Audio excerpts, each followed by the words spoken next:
Olá, boa noite. Como vai? Vai bem? Eu espero que você esteja bem. Eu também espero que você se mantenha bem. Porque está no ar, pela TV Pantanal, o Canal 22, emissora do Grupo Gazeta de Comunicação, o nosso programa Opinião, com muita satisfação, até para rimar. Olha, muito bom estar com você mais uma vez aqui. E a gente, no Sextou, a gente vai falar muito aqui sobre gestão pública, não é? Sobre algumas notícias que estão assolando aí o nosso noticiário, a nossa imprensa como um todo, não é? E a gente vai levar muita informação para você ao longo do programa Opinião desta noite de sexta-feira.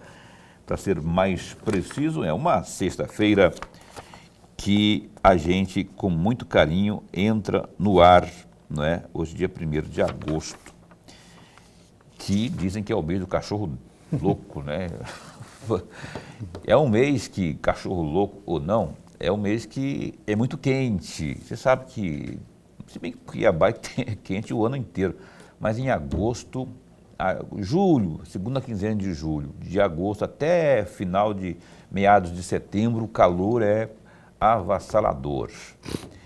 Então, beba muita água para evitar a desidratação. Tenha prudência, tenha parcimônia na questão de não provocar incêndios. Enfim, tome os cuidados necessários para que as coisas possam fluir em todos os aspectos de forma mais organizada, né? Então, fica a dica nesse mês de agosto aí, mais uma vez, é mais um agosto que nós estamos juntos aqui, abrindo mais um agosto na nossa jornada aqui do programa Opinião. Você sabe que é muito bom, é um prazer, você não faz ideia do tamanho desse prazer de estar com você noite a noite no nosso glorioso Canal 22. Estou certo? Estou com a razão? Professor Lourenberg Alves, boa noite. Boa noite, Paulo Coelho, e um grande abraço, mas um grande abraço mesmo a todos os nossos telespectadores, a razão maior do nosso programa. Você está certo, Paulo, e está com a razão também. Aliás, quando você falou em cachorro louco, eu lembrei do período de criança que eu tinha, que todo mundo falava, olha, cuidado com o mês de agosto. O mês de agosto é terrível. Eu tinha também esse pensamento, eu tinha esse medo também, rapaz. Cuidado, porque o cachorro louco é o mês do azar. Né? Tem esse detalhe também, mês do azar, né? Do azar, e toda uma crendice, toda uma crendice popular muito forte. Muito, né? Forte. Então, no interior principalmente, né, Lourenberg? No interior, lá no interiorzão, a gurizada, sobretudo, trazia isso ao pé da letra, amigo. Não desviava, não, ao pé da letra. Eu lembro disso. Quando o Paulo falou mês de cachorro louco, eu fiquei rindo. Pois é, mesmo.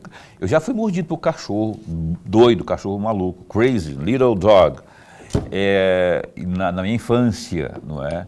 E aí eu tive que ir lá me vacinar contra tétano, tomar umas injeção lá. Tem um calombão até hoje aqui de um negócio que eu tomei lá. Não sei se era vacina ou se foi injeção mesmo. Porque eu estava andando, do nada assim, acho que escapou o cachorro da casa do vizinho lá, atravessou o arroz, grandão, tipo um fila, sabe aquele filão enorme? Kleber, meu irmão, tinha um grandão assim, parecia... Atravessou e veio... Eu era moleque, né? E aquela coisa vermelha desceu, aquele líquido vermelho. Aí eu fiquei maluco de preocupação e minha mãe me levou lá na farmácia, porque naquela época não era fácil, que nem tinha essas unidades de saúde hoje. Tomei lá doeu pra burro. Doeu mais do que a mordida do cachorro. Mentira, doeu também. E aí ficou aquele calombão aqui. E é importante que hoje tem, inclusive, vacinação para antirrábica, não é? Então é importante a gente estar de olho no calendário também de vacinação dos nossos pets e para que haja esse cuidado aí de não prejudicar as pessoas. A opinião de hoje vai falar sobre gestões municipais, Cuiabá e Várzea Grande, vai falar sobre política, pleito de 2026. Como você é acostumado a ver, de segunda a sexta, sempre temos aqui um entrevistado. Hoje, entretanto, optamos por bater boca, eu e o Lourenberg aqui, xingar um ao outro e falar mal da vida dos outros também. Mentira. Fazer análise, especialmente o professor Lourenberg, que eu respeito muito, que tem o tabuleiro político, principalmente, na palma da mão, acompanha, é um cientista, é um estudioso do comportamento político, e eu gosto muito de estar ao lado de quem conhece realmente. O Lorenberg tem a minha admiração, principalmente por isso, né? Fora a lealdade dele, que, enfim, quase 6 anos junto aqui, a gente acaba se apegando cada vez mais e o respeito só aumenta. O Lorenberg, eu vou abrir o programa, entretanto, antes de começarmos aqui a analisar o que quer que seja, pedindo aqui o espaço para fazermos uma análise sobre gestões municipais, especialmente a de Cuiabá, do prefeito Abílio, e a de Várzea Grande, da prefeita Flávia Moretti. Quando ambos assumiram, ninguém disse a eles que seria fácil gerir, especialmente considerando as demandas que há, tanto em Cuiabá, notadamente saúde, buraqueira, Várzea Grande, notadamente falta d'água, saúde também, buraqueira também, por aí vai. Então, eles, ao assumirem, montaram as suas respectivas equipes de gestão, suas equipes administrativas, chamados staffs, não é? Apostando que ali estaria o staff, né, a equipe que daria conta de colocar em prática aquilo que eles propagandearam na campanha, em suas respectivas campanhas, que pudessem, então, colocar em prática aquele plano de gestão. Só que as coisas nem sempre ocorrem como pensado inicialmente. A nossa querida Luciana Gavilha, Boca, só para voltar a frisar que o Abílio e a gloriosa Flávia Moretti, eles estão enfrentando aí dificuldades, estão entrando aí no 8º mês de gestão e ainda tentam afinar o time, que eu chamei de staff, não é? Do seu secretariado, do staff da gestão, né? A Luciana Gavilha, nossa colega da TV Vila Real, fez um material com esse enfoque, vamos acompanhar. Em 7 meses de gestão, o prefeito de Cuiabá, Abílio Brunini, fez 9 mudanças no secretariado, incluindo setores estratégicos como educação e saúde, mas não ficaram de fora assistência social, mobilidade urbana e Limpurbe. Em Várzea Grande, já foram mais de 10 substituições de gestores. A mais recente foi a educação. Estas mudanças seriam motivadas pela busca da excelência na administração pública ou por decisões equivocadas no início da administração? Seriam correções, por exemplo? Uma sequência de falhas. Primeiro que as campanhas elas estão muito focadas no marketing político de como destruir o meu adversário. E ao destruir o adversário, eu aponto erros na administração, mas não precisa apontar soluções. O período transitório é um período de briga política entre os partidos que apoiaram. Não faz um planejamento. Quando a pessoa assume, ele herda os problemas que tinha, mas não tem ideia ou qualquer planejamento de como solucionar. Toda a política está calcada em problemas e não em soluções. Aí o gestor, ele contrata um secretário, imaginando que esse secretário tem um planejamento e uma ideia. Se ele não tem, ele busca outro para ver se encontra um secretário que consiga resolver um problema que ele critica, mas também não sabe a solução. De acordo ainda com o cientista político, na prática seria assim: a formação na medicina não capacita para a gestão nesta área, na administração pública. A mesma lógica poderia ser empregada a um professor, a um engenheiro e assim por diante. Se não houver um perfil que extrapola o conhecimento técnico ou traquejo político, como ter um DNA ou capacitação na área administrativa, a pasta secretariada pode estar fadada ao insucesso. Uma empresa, quando contrata uma pessoa, ele tem o serviço e ele contrata uma pessoa com perfil para fazer aquele trabalho. Não é a pessoa que chega e vai definir o que ele vai fazer. Só que nós invertemos isso no setor público. Quem é um bom secretário? Bom secretário é o que resolve os problemas já existentes e constrói soluções para o futuro. não é aquele que ocupa a pasta porque ele tem um grande nome, porque ele é técnico, porque ele é político ou alguma coisa. Não é isso que define. O que define é ele ter consciência dos problemas e noção clara e planejamento para a solução. Esses exemplos podem responder por que a primeira indicação de Abílio Brunini por uma professora na pasta da educação e uma médica na área da saúde podem não ter trazido resultados esperados. Em Várzea Grande, por exemplo, apenas a educação já houve 3 modificações. E agora será gerida por um administrador, o executivo da FEComércio, Igor Cunha. Não precisa necessariamente ser alguém da área, não invalida isso, mas não é esse o critério. Ele tem que ser alguém resolutivo. Então, não vejo problema nenhum, ao contrário, um gestor, um administrador experiente, ele pode tocar uma pasta sem problema nenhum e melhor muitas vezes que o profissional. Para a população fica o sentimento de que quando existe uma substituição de um secretário ou secretária, é o desejo do prefeito ou de um governador, por exemplo, melhorar a prestação de serviços. Mas as substituições poderiam ser cada vez menores se a contratação lá no passado não tivesse acontecido por uma simples obrigação, por um cumprimento de um acordo desde o processo eleitoral. As nossas escolhas são muito mal feitas. São indicações políticas, apadrinhadas, né?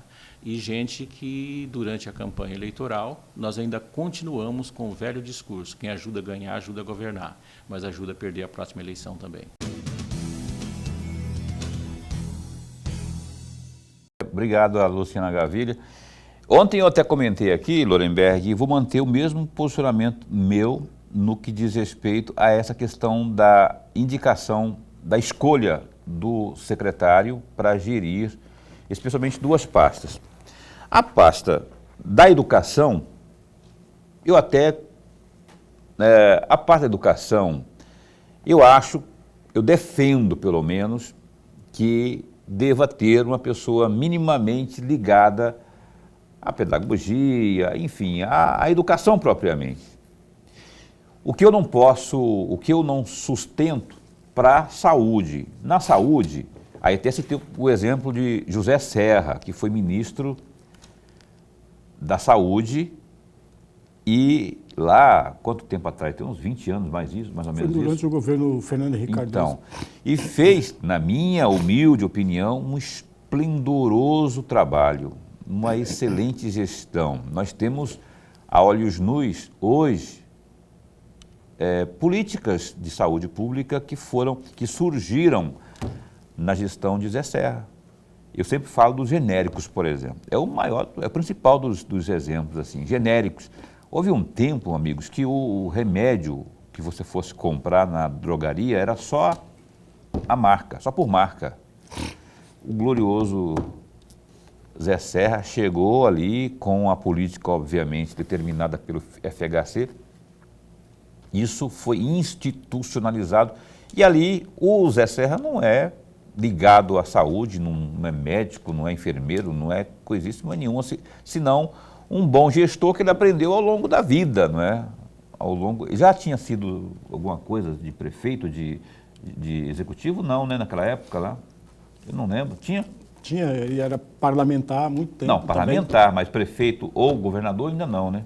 Não, só depois que ele foi governador prefeito governador. Ele tinha, entretanto, o traquejo administrativo, né? Principalmente o Fernando Henrique. Foi um casamento muito bom. Eu estou dando opinião aqui, Lorenberg pode não concordar comigo. Então, assim, ali era um exemplo de um cara que não era médico, que não era genuinamente da saúde e que fez um excelente trabalho. Pode ser um caso raro? Pode, mas eu tenho outros exemplos aqui que poderia citar também na saúde. Já na educação, defendo é muito pessoal essa minha opinião, que quanto mais a pessoa estiver envolvida no universo do ensino público ou privado, que tenha experiência, que viva aquele ambiente, melhor. Não que um gestor, um administrativo, um administrador, não possa fazer um bom trabalho também. Pode, não é? Agora, eu defendo isso, que se tiver condições de colocar um ligado à educação genuinamente, conhecer as dores daquele servidor, daquele professor que luta pelo salário cada vez melhor, né, justo pelo menos, melhor, não é? Agora, temos aí esse cenário aqui, Lorenberg, que foi colocado na matéria da gloriosa Gavilha, de situações que a gente está aqui, a nossa secretária de Saúde, a Lúcia Helena, que desenhou, que escreveu esse plano de governo, a parte de saúde do plano de governo do Abílio, não aguentou, pediu para sair. Imagino que seja ela que tenha pedido para sair. E aquela questão da continuidade fica prejudicada, na minha opinião. Lorenberg vai me corrigir já, ele vai acrescentar ou vai concordar. Minha opinião, assim, que perde muito pela capacidade técnica dela e porque ela escreveu, porque ela ajudou a construir o plano de gestão na questão da saúde. E a questão da continuidade acaba sendo prejudicada. Se o cara que entrar não tiver a mesma percepção de quem escreveu aquilo lá, já vai ficar um negócio, porque vai ter que recomeçar. Vai começar tudo de novo. E na casa de Várzea Grande, ter 3, estamos indo para o 3º secretário de Educação, por exemplo, gente, aí, não é? Mas Lorenberg pode aprofundar esses comentários aí. Paulo e amigo telespectador, elogiando mais uma vez a colega jornalista Luciana, que sempre, toda a matéria ela traz enxuta, matéria muito bem feita, muito arrumadinho, e isso é bom para todos nós, e ajuda o amigo telespectador. O Paulo tem razão, de uma certa forma ele tem razão, quando ele citou sobretudo o José Serra. De fato, o José Serra é considerado por muitas pessoas mesmo, inclusive estudiosos da área, que colocam o José Serra como grande ministro, como o maior ministro dos últimos 20, 30 anos na área da saúde. Com relação ao que disse o professor João Edson, em parte ele tem razão, não de toda a razão, mas é bom a gente trazer algumas coisas. Por exemplo, vamos trocar exatamente num ponto. O primeiro deles, os partidos políticos no Brasil, de uma maneira geral, pecam rigorosamente em gênero, número e grau. Não é o partido A, B ou C, não. Todos os partidos de hoje e do passado pecaram e pecaram grosseiramente. Por quê? Onde pecaram? Porque não fizeram a lição de casa. Qual é a tarefa primeira de um partido político? Seja na situação ou na oposição? Acompanhar para e passo a administração pública. Ok, amigos? Começar a acompanhar para e passo e registrar. Se tiver na oposição, se esse partido estiver na oposição, mais ainda ele tem essa tarefa, muito mais, de olhar, instigar o conjunto da população e começar, a partir do primeiro dia, do primeiro segundo de mandato, a registrar todos os fatos, conversando com a população ou com o conjunto dos segmentos da sociedade. Acontece, amigos, que nenhum partido político faz isso. Portanto, ele esquece do beabá da existência do partido. É por isso que muitas pessoas e muitos partidos vêm para uma administração pública completamente perdida. E aí faz aquilo que nunca deveria fazer. Sempre trabalhar no improviso. A improvisação ela é necessária em muito momento. Mas até para improvisar, você precisa conhecer. Você não pode improvisar sem conhecer nada, amigos. Então, até para a improvisação, você precisa conhecer. E não é a regra no Brasil. Muito pouca exceção ocorreu. Ok, amigos? O segundo ponto que deve ser levado em consideração, já saindo fora um pouco do que disse o professor João Edson, que eu tenho um respeito grande por ele, mas ele erra também exatamente nessa avaliação. Qualquer administração pública, ela é sustentada por duas colunas. Veja, amigos, qualquer administração pública, seja municipal, estadual e federal, é sustentada com duas colunas. o político e o técnico. Já já eu vou explicar o que significa isso. O técnico e o político. Já há décadas eu venho falando isso. A mesma coisa. Técnico e político. Mas o que é político? Não significa necessariamente que o Paulo tem que ser um filiado a um partido político que tenha exercido o mandato tanto no legislativo quanto no executivo, que ele tem visão política.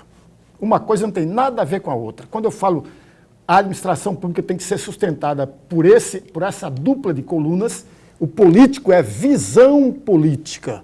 Não significa necessariamente que a pessoa tem que estar inscrito em um partido político. Não significa necessariamente que a pessoa tem que ter exercido um cargo eletivo. Nada disso, amigos. Eu conheço gente que tem 7 anos de mandato no parlamento que não tem visão política nenhuma. Nenhuma. Porque a visão política é outra. Vou dar um exemplo só prático para o amigo entender. Imaginemos que eu sou prefeito de qualquer cidade e eu quero duplicar uma avenida. Imaginemos isso. Ao duplicar essa avenida, eu tenho que ser sustentado com essa dupla aqui de colunas. A primeira técnica. O técnico pode simplesmente reprovar aquela ideia de duplicar, porque ele vai mexer com o quê? Qual é a estrutura física? Aguenta uma duplicação ou não? Tem grana para isso? Tudo é a parte técnica. Mas aonde que entra o político, a visão política? Aquela duplicação vai beneficiar quem da sociedade? O alcance dela vai ser para quem? Vai alcançar quem? Mas não amanhã, mas daqui a 10 anos, 20 anos, 30 anos, 40 anos, e aí eu reporto exatamente a Miguel Sutil. Quando se pensou na Miguel Sutil lá atrás, hoje a Miguel Sutil não existe mais, né? É uma rua em Cuiabá. Mas quando se pensou-se exatamente para 20, 30, 40 anos, e as pessoas, quando falaram na Miguel Sutil, naquela época, falaram, para que fazer uma avenida dessa? É exatamente a questão da visão política. Houve intervenções na Miguel Sutil, que na época, quando foi construída, foi chamada de perimetral, né? Até por conta do traçado dela, né? Ainda é importante, só que ela vai mudando. A cidade vai crescendo. A cidade vai crescendo, trincheira para cá, viaduto para colar, aí muda para cá, a via que era dupla, agora ficou uma só, e ficou mas tomara que as coisas sejam resolvidas. Olha, eu vou colocar meu óculos aqui, porque eu tenho um recado muito importante. Você sabe, nós começamos o programa aqui falando desse agosto aí, mês seco e tudo mais. Tem um recado aí do governo do estado para você, acompanhe. O tempo seco está chegando e durante esse período aumentam as queimadas. Provocar incêndio, seja no campo ou na cidade, além de proibido, é crime. O governo de Mato Grosso está preparado para combater os incêndios com novas viaturas, equipamentos e pessoal treinado para localizar e punir quem coloca fogo. O nosso sistema de monitoramento via satélite identifica as queimadas em tempo real e os criminosos que desrespeitarem o período proibitivo serão localizados e penalizados. Os incêndios invadem as cidades, prejudicando a saúde de toda a população que sofre e lota os hospitais. Por isso, aqui em Mato Grosso, é tolerância zero contra os crimes ambientais. Denuncie ligando 193. Governo de Mato Grosso.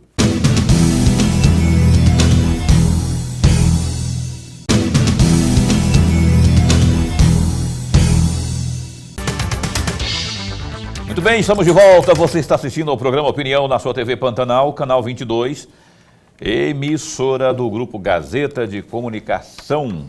Sempre, segunda a sexta aqui com você. Maior prazer, muitas informações. Olha, para falar em informações, vamos dar um pulinho ali no GD. É o Gazeta Digital, rapaz. O governador Mauro Mendes Ferreira, do União Brasil, sancionou na quinta-feira, ou seja, ontem, dia 31, a Lei número 13.002/2025, que congela os valores do Fundo Estadual de Transporte e Habitação, o FETAB. A norma foi publicada em edição extra do Diário Oficial. A lei altera a forma de cálculo de contribuição dos produtores rurais pelo FETAB. Atualmente, o valor do fundo é corrigido em janeiro e julho, de acordo com os valores vigentes da Unidade de Padrão Fiscal, a UPF, para os respectivos meses. A UPF é atualizada mensalmente pelo governo e serve como indexador para diversos cálculos na área fiscal do Estado.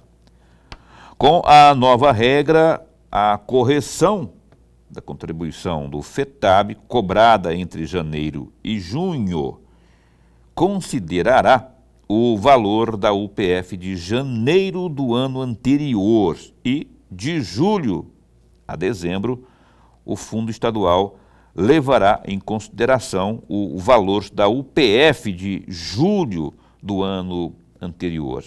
Bom, excepcionalmente, em 2025, será considerado o valor da UPF vigente em janeiro de 2025 para todo o ano, independentemente aí do semestre em que a operação ocorrer. Bom, o objetivo da lei é garantir maior previsibilidade ao setor produtivo, especialmente nas operações com commodities cujos contratos são firmados com antecedência. A medida também busca evitar distorções nas contribuições em cenários de inflação elevada ou alta dos juros. Matéria de economia importante aí com essa decisão aí do Mauro Mendes, governador, sobre a situação do Fundo de Transporte e Habitação FETAB. Dá um clique aí no GD que tem muita informação para você aí, viu? Além dessa aqui, outras tantas de política, economia, esporte, enfim, polícia, www.gazetadigital.com.br. Aliás, essa questão do FETAB, Lorenberg, eu tenho uma birra, e se eu estiver falando bobagem, talvez eu possa até não estar falando a coisa mais certa do mundo. De algum jeito, de alguma forma, eu tenho uma certa razão. Esse FETAB, olha o nome dele, Fundo de Transporte e Habitação, certo? Certo, sim senhor. Mas parece que ele é samba de uma nota só. Eu falo parece porque eu não tenho visto uma política de habitação fervorosa. Eu vi isso na gestão do Blairo Maggi, temos que fazer justiça.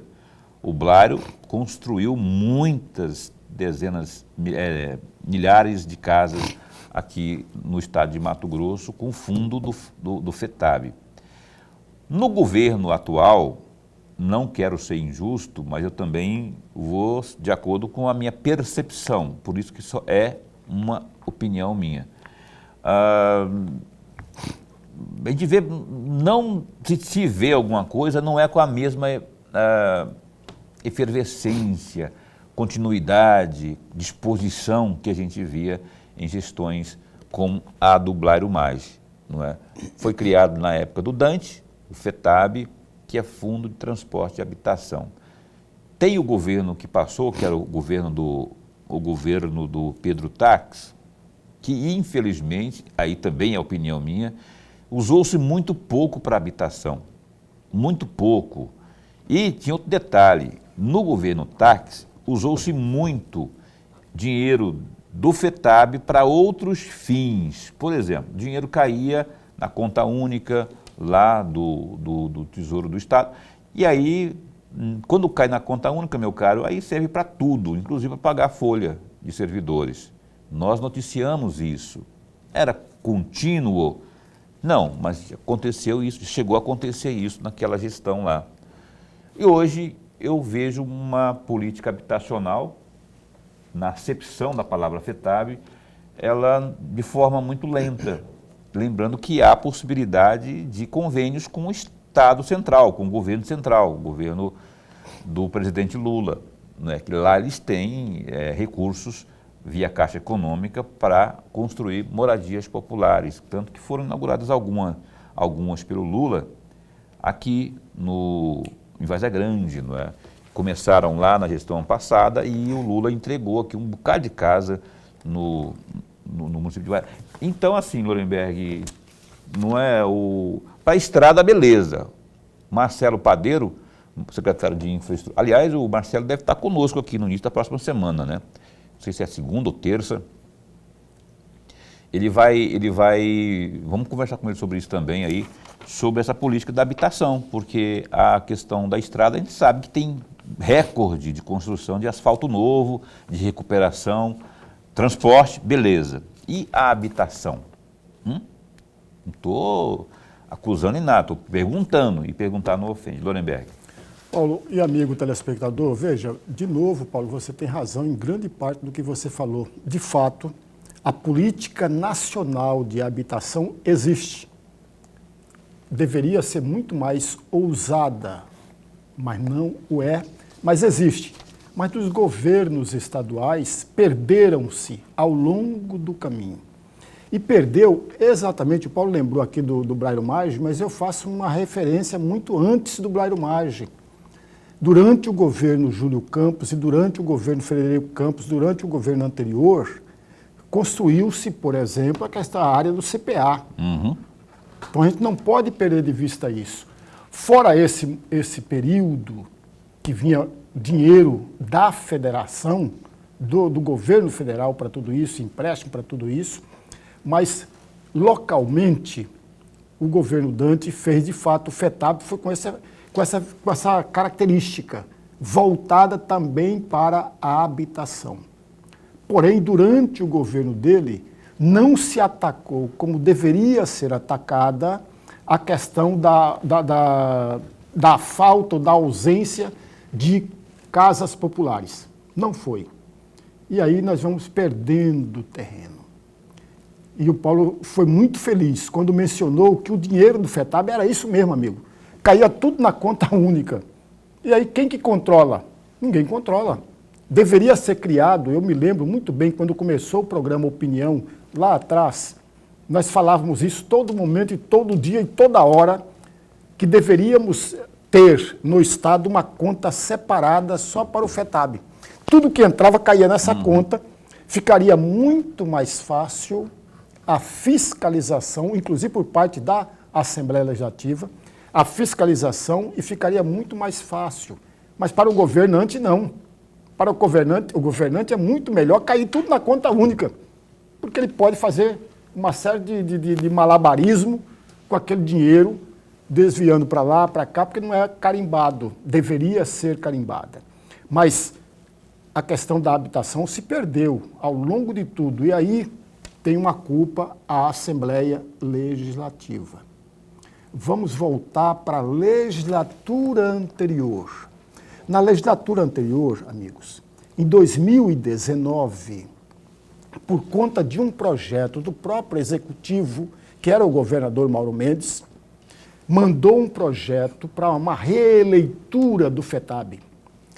Mandou para lá e a Assembleia Legislativa não soube, ou não quis, ou fez corpo mole, estou falando porque eu não tenho certeza qual desses itens que eu estou mencionando é o correto, mas a Assembleia Legislativa não discutiu e não trouxe para uma discussão dentro da Assembleia e não provocou o governo estadual para uma política de habitação. E durante todo esse período, nós perdemos e perdemos muito por falta de uma política de habitação. O que se tem é do governo federal, não é do governo estadual. Essa é que é a questão. Aliás, é bom a gente abrir um pequeno parênteses para falar de todos os governos estaduais e não apenas de um. Muitas das ações que se fala que é de governo A, B ou C, não é, amigo, é do governo federal. Ele muda o nome, troca o nome. Só para isso. Quer um exemplo muito claro? Vamos provocar a nossa reflexão, já que também nós devemos falar de estradas. O governo Sival Barbosa, que todo mundo critica, todo mundo faz crítica, com razão, mas a gente não pode perder de vista que nenhum governo apenas erra, mas acerta também. Quer um exemplo? o MT integrado. Sabe o que é isso, amigos? Ligar, na época, no início dele, 40 municípios, ligar com a capital via asfalto. Tem até hoje esse programa, só que mudaram o nome. Mudaram o nome, mas é o mesmo programa. Muda-se o nome. O governante A, governante B, o Pedro Táxi mudou o nome, o Mauro Mendes mudou o nome, mas o programa manteve, porque o programa é bom, amigos. Faltou o quê? É claro e evidente que o programa que foi criado por um período, ele precisa de uma injeção, de uma oxigenação, ele precisa de melhorias aqui, melhorias acolá, para poder incrementar o programa. Mas no Brasil, isso é geral. No Brasil se muda o nome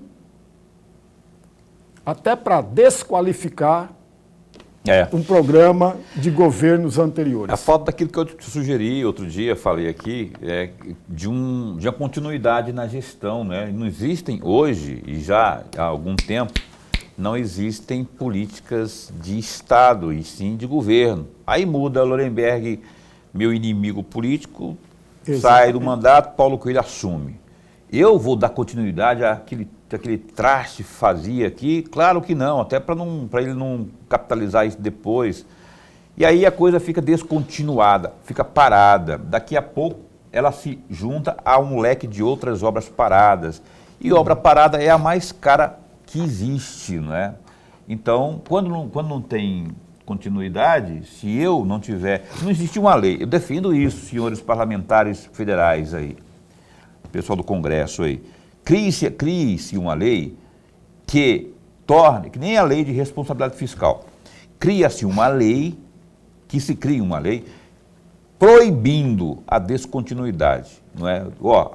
O cara quando lança uma obra, ele tem que ter previsão orçamentária, inclusive começo, meio e fim, para que não haja, ou alguma coisa que amarre a obrigação desse próximo gestor não furar a fila e não fazer politicagem em cima, porque senão, né, Lorenberg, eu acho que... Mas você está certo. Né? Agora... Só conclui aí um... Mas você está corretíssimo. Você não mexe com a determinada programa para não valorizar o governo anterior, que é um erro gritante, E quando há continuação daquele programa, você muda o nome. Porque daqui a pouco a população nem sequer lembra quem foi o criador daquele programa. Existe tanto, amigo. Se a gente for contar a história aqui dos nomes que foram mudados, o próprio Galindo aqui, que fez aquele programa belíssimo, Poeira Zero, para asfaltar toda... Todo mundo mudou. O programa é o mesmo, mas mudou o nome. Vamos driblar aqui para não falar depois e falar que foi ele que fez, sou eu, sou eu, Estado sou eu. A Opinião vai dar um tempinho só para o intervalo comercial. A gente retoma aqui o bate-papo ao vivo nessa sexta-feira no programa Opinião. Um instante só.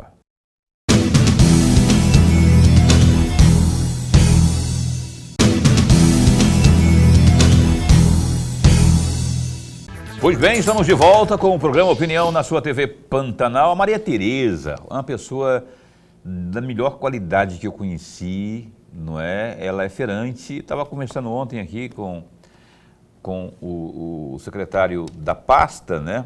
E aqui em Cuiabá, dessa Secretaria de Agricultura, e encontrei hoje com a Maria Tereza. Ela, lá no Jardim Imperial tem uma feira que eu até citei como, para mim, a mais bonita, mais bem organizada, e ela disse que é feirante lá. Ela tem um negócio de vender pastel. Rapaz, nem falo de pastel, a vontade de comer pastel aqui. Não estou cantando você não, viu, Maria Tereza? Não é porque não tem como você trazer pastel para mim aqui agora. Mas assim, tem um pastel de carne moída ali. De todo modo, eu vou mandar um beijo para ela, para a filha dela, a Luciane.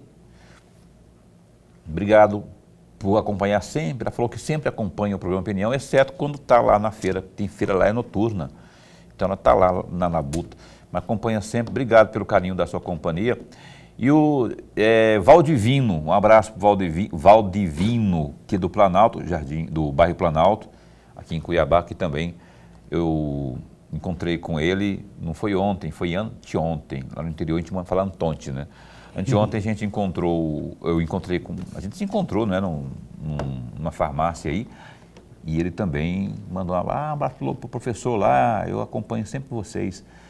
Abraço, viu, Valdivino? E a toda a turma aí do Planalto, satisfação em estar com você sempre. Daqui a pouco a gente volta a falar mais de política, de conjecturas. Eu quero chamar uma matéria aqui da gloriosa Nayana Bricá, que é assim, o atendimento, né? Os atendimentos médicos poderão ser solicitados agora pelo 193 do Corpo de Bombeiros. O trabalho conjunto entre os militares e o SAMU visa diminuir o tempo de espera dos chamados. Importante, hein? A Nayana Bricá. A partir de agosto, a novidade é que agora as pessoas podem acionar serviços médicos através do 193, que é o número do Corpo de Bombeiros. Antes isso era possível somente pelo SAMU, através do 192. E agora teremos esse complemento. A gente vai entender como vai funcionar esse trabalho com o comandante do Corpo de Bombeiros, o Coronel Flávio Gleidson. Coronel, vocês terão também aí um número maior de viaturas? Como é que vai ser esse trabalho realizado por parte do Corpo de Bombeiros? Vai ser algo unificado entre bombeiros e SAMU, não é? Exatamente. Já era um anseio antigo do governo do estado de Mato Grosso e também do Corpo de Bombeiros de ampliar a oferta do serviço de emergência pré-hospitalar, né, para a população de Mato Grosso, especialmente na Baixada Cuiabana. O que acontece a partir de agora é que a gente unificou a central de emergência, né, ou seja, qualquer ligação, né, de emergência, 192, 193, vai cair no mesmo local. Lá um médico regulador vai poder triar essa ocorrência e despachar uma viatura de atendimento pré-hospitalar, ou seja, aquele atendimento que ocorre antes do hospital, mais próxima, né? Então, isso vai fazer com que a gente agilize o serviço, vai ampliar a oferta desse serviço, porque a gente vai ter mais viaturas disponíveis para atender a população de Mato Grosso. Sem dúvida nenhuma, quem mais ganha é a população por ter, de forma mais qualificada, mais rápida, o atendimento pré-hospitalar através das ambulâncias do Corpo de Bombeiros e que vai se somar às viaturas já do SAMU que já atendem na Baixada Cuiabana. Além disso, o Corpo de Bombeiros ganha regulação médica, né? Ou seja, é o médico lá na nossa central, né, que é o CIOSP, fazendo uma intervenção de regulação médica com os nossos profissionais de saúde. Então, o enfermeiro do Corpo de Bombeiros está fazendo um atendimento. Se ele precisar de uma autorização para fazer uma manobra em que haja necessidade de entrar com alguma medicação, ele pede uma autorização médica, há necessidade legal para isso, o médico então autoriza o Corpo de Bombeiros fazer, né, através do seu enfermeiro, essa intervenção médica. Então, ganha-se, né, um atendimento mais qualificado por conta dessa regulação médica e também uma maior oferta desse atendimento de emergência pré-hospitalar pelo Corpo de Bombeiros. Os militares receberam ou vão receber algum tipo de qualificação para começar a atuar nesse trabalho também? Exatamente. Na verdade, os militares são profissionais de saúde, né, técnicos de enfermagem e enfermeiros que foram contratados pelo governo do estado. Eles compõem agora um novo quadro dentro do Corpo de Bombeiros, que é a Diretoria de Saúde, e eles também receberam uma capacitação, né, que trouxe aí profissionais da área médica de maneira geral, inclusive de outros estados, que deram todo o treinamento de atendimento pré-hospitalar para esses profissionais de saúde. Então, além de já serem profissionais de saúde, ganharam um treinamento intenso para fazer o atendimento pré-hospitalar nas ruas da Baixada Cuiabana. E vocês terão um aumento ali de viaturas, terão um incremento com isso? Sem dúvida. Na verdade, a gente já tem mais 6 viaturas rodando na região metropolitana. A gente quer chegar até 11 viaturas.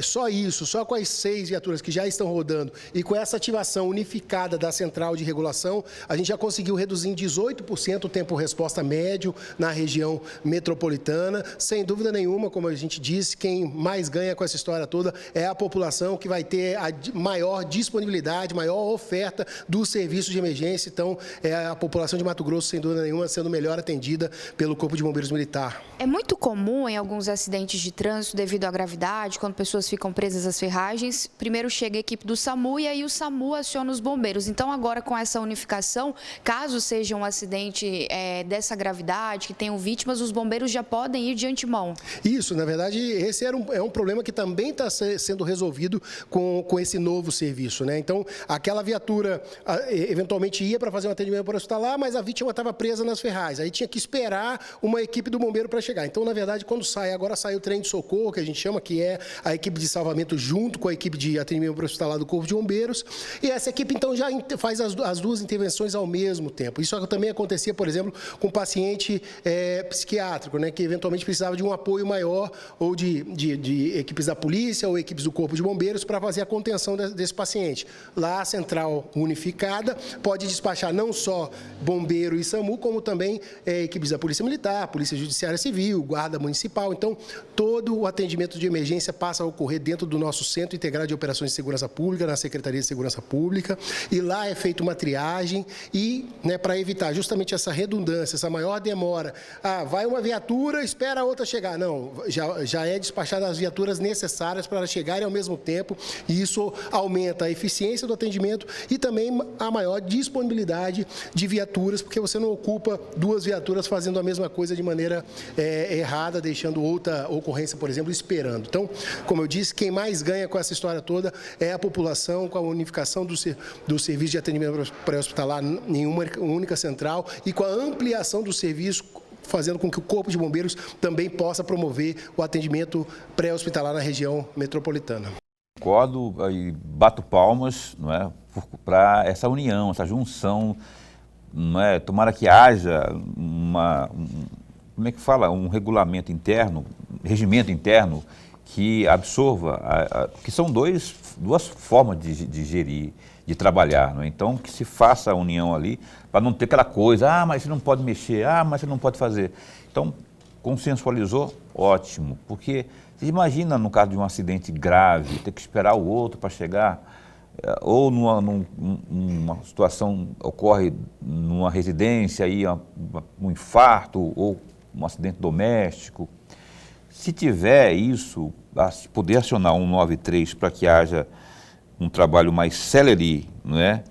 Reduzindo essa espera do próprio chamado, Lorenberg, não é? Eu acho que ainda mais duas instituições tão sérias, né? Credibilidade enorme do Corpo de Bombeiros, tanto na questão de acidentes e situações ambientais, né? No caso de incêndios e tudo mais, como na zona urbana também. A falar em questões rurais, não é, como queimadas, na semana que vem, eu não sei se é segunda, no começo da semana que vem também, eu estou tentando um contato para que a secretária de Meio Ambiente, a secretária, não, a ministra, falar ministra, promotora de justiça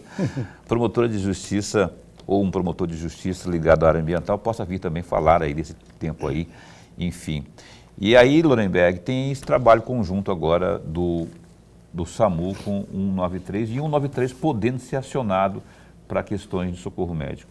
Paulo e amigo telespectador, eu acompanhei muito cuidadosamente a matéria e eu achei simplesmente fantástica. Por uma razão muito simples.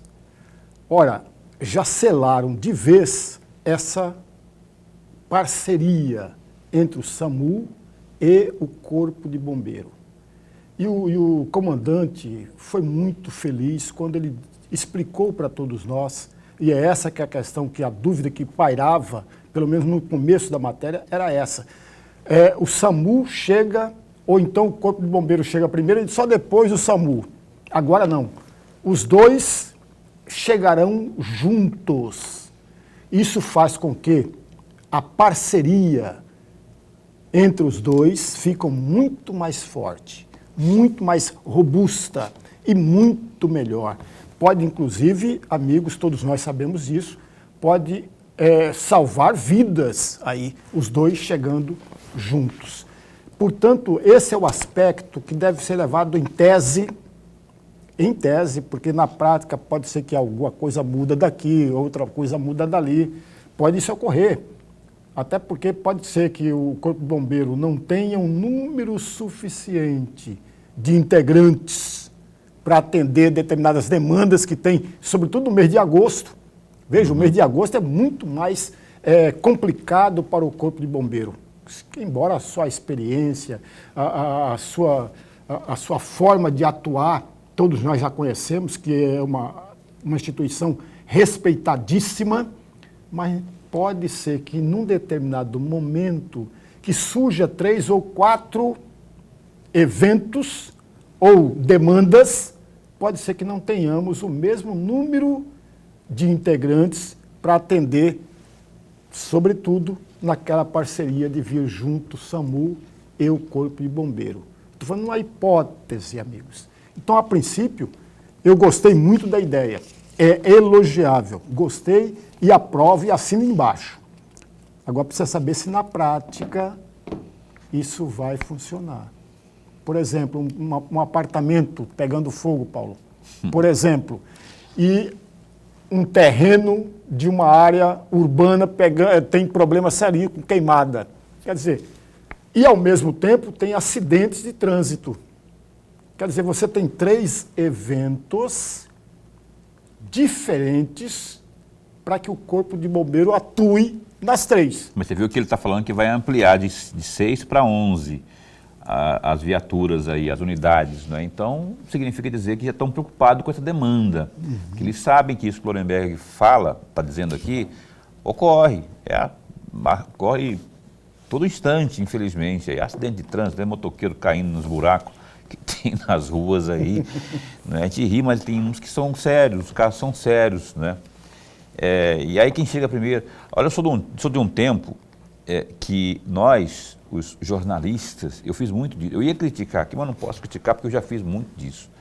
As equipes de plantão das TVs, né, eu já fui repórter de polícia, de rua, então toda noite, especialmente à noite, tá, de plantão, nós, da TV, sempre chegávamos primeiro, do que SAMU, do que IML, do que... Bom, quem quer que seja, lá estávamos nós tínhamos, porque difundiu-se hoje, incrível isso, gente, até é cultural até, difundiu-se hoje que o assunto, quando vai para a cadeia neles, ele ganha uma repercussão maior e a possibilidade de solução ela é mais célere, não é? Às vezes sim, às vezes não, mas às vezes o cara quer botar na televisão para... Não sei se é questão de ficar famoso, eu não sei o que é. Aconteceu muito com isso. Na época que eu fazia reportagem de rua, então, homicídio aqui na situação, no bairro tal. Lá ia era um Fiat Uno que tinha naquela época, assim, o motorista ia rasgando para chegar lá. Não para chegar primeiro que o SAMU, ou do que o bombeiro, se fosse o caso, ou que o IML. É para chegar primeiro que a outra TV, que é o concorrente, né? Porque... A gente tinha disso, é concorrência, gente. Agora, nessa questão aí de quem chega primeiro, se os dois chegarem juntos, melhor ainda, né? Só que só temo pelo fator vaidade e pela política interna. Por exemplo, guardadas as proporções, polícia militar e polícia civil, vamos juntar as duas? E aí, como é que fica o regimento de um e de outro? Então, acho que a gente precisa... Mas eu acho que é fácil de resolver isso, tem Lorenberg? Mas é fácil, porque cada um tem a sua função. O Corpo de Bombeiro não vai assumir a função do SAMU e muito menos o SAMU vai atender ou vai fazer as funções do Corpo de Bombeiro. Os dois entrarem juntos, chegarem juntos, porque me parece, pelo que eu entendi, talvez eu não tenha entendido, mas porque eu não entendi, quando alguém aciona o 193, aciona as duas e não apenas uma. Aciona o Corpo de Bombeiro e o SAMU. Os dois juntos, aí não tem como... É porque é o CIOSP que vai distribuir, né? Exatamente. Ele já vai os dois juntos. Isso é ótimo. Não tem como fazer crítica numa ação dessa, amigos. É elogiável. Parabéns, então. Aí eu estou guardando aqui o novo comandante do Corpo de Bombeiros. Ó, estamos aguardando aqui, meu caro, porque todos os comandantes... os mais recentes, os 4 ou 5 aí que passaram, vieram aqui, e que a gente quer isso, trazer luz, trazer informação é luz, você traz informação aqui, você ajuda as pessoas, inclusive, na prevenção de muita coisa, de acidente doméstico, de acidente nas ruas, de prevenção de queimadas, por aí vai. Então, nosso comandante está convidadíssimo a vir ao programa Opinião, será recebido com muita honra, muito respeito aqui para um bate-papo informativo. Bom, Lorenberg, eu quero encerrar o programa com 2 minutos, quero pedir uma avaliação sua. O glorioso Mauro Mendes está aí no apagar das luzes do seu tempo na gestão estadual. Daqui a pouco vira o ano. Daqui a pouco que eu falo tem muito tempo ainda, mas o Piveta já está tomando pé de muitas coisas aí, o vice-governador, e o Mauro Mendes tem aí esse tempo todo pela frente aí. Em que pesa o fator político, é bem rápido o seu comentário que eu tenho que encerrar o programa. O Mauro Mendes, você acha que ele vai ou deve optar mais para o caminho de entregas ou de fazer os conchavos trabalhar pelas alianças? Porque ele não vai ser fácil, né? Tem muita gente aí que está pretendendo disputar os cargos majoritários do ano que vem. Paulo, 1 minuto e meio. Mas é muito rapidamente, amigos ouvintes. Veja, o governador, seja qualquer um governador, ele faz 24 horas política. 24 horas por dia ele faz política. Todas. Ah, mas ele só atende... Não, ele faz política 24 horas por dia. Portanto, não é algo que o Mauro Mendes desconheça. Por que eu estou chamando a atenção nesse particular? Porque precisa, sim, fazer as suas articulações para amarrar e para fortalecer a sua campanha. Caso contrário, pode dar problema. Ok, amigos?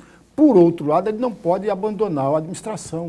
Ainda que tenha, e tem de fato, um bom vice-governador, com certeza o Piveta tem uma experiência muito grande, porque já foi chefe de um executivo em uma cidade e por 3 mandatos, portanto tem uma certa experiência, vai assumindo determinadas tarefas. Aliás, ele já faz isso desde o começo da administração. Então, esses são 2 pontos que não podem ser separadamente, senão tende-se a se perder. E aí tem aquela frase antiga, Paulo, você é jornalista, sabe disso, que no final de um mandato até o café chega frio. Essa foi boa, eu lembro disso vagamente. Olha, gente, Lorenberg, até segunda-feira então, né? Até segunda-feira. Olha, você tem um fim de semana esplendoroso, sabe como é que é? Tenha parcimônia aí se for dirigir, for tomar banho em rio de água profunda, de água corrente. Fique tranquilo, tome cuidado aí, faça com que tudo transcorra bem, não coloque fogo no mato, faça de tudo para ser feliz, para sermos felizes coletivamente. Segunda-feira a gente se encontra aqui, bom fim de semana, que Deus, o zeloso guardador, cuide bem de você e da sua família, tá bom? Segunda, às 7h30 da noite, aqui no Programa Opinião. Fica bem, fica com Deus também.